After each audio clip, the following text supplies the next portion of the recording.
இன்னைக்கு ஆயுத பூஜை, நாளைக்கு சரஸ்வதி பூஜை, வெளிய லியோ படம் ஓடுதே, கையில காசு இல்லாம இன்னும் படம் பார்க்கல. ஏய், கண்டமேனிக்கு பாடுறத நிறுத்திட்டு இன்னைக்கு ஆயுத பூஜை, நீ பயன்படுத்துற பொருளுக்கெல்லாம் சந்தனம் தடிச்சு பொட்ட வை. மா, அதுக்கு முன்னாடி நான் லியோ படத்துக்கு போனோம், என் பாக்கெட்ல ஒரு 500 ரூபாய் துட்ட வை. எது தொட்ட பக்கத்தை எடுத்தேன்னு வச்சுக்கேன், வீடே சுத்தமாயிடும். அதானமா? உடம்பெல்லாம் வீங்கிடும். போய் முதல்ல சொன்ன வேலையை செய். ஓகே.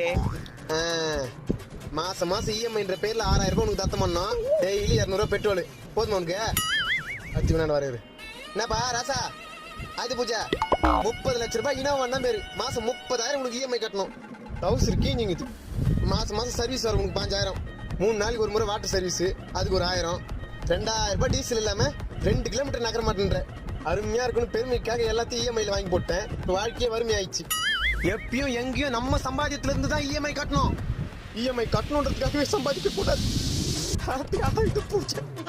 பாதி பேரோட நிலைமை போய்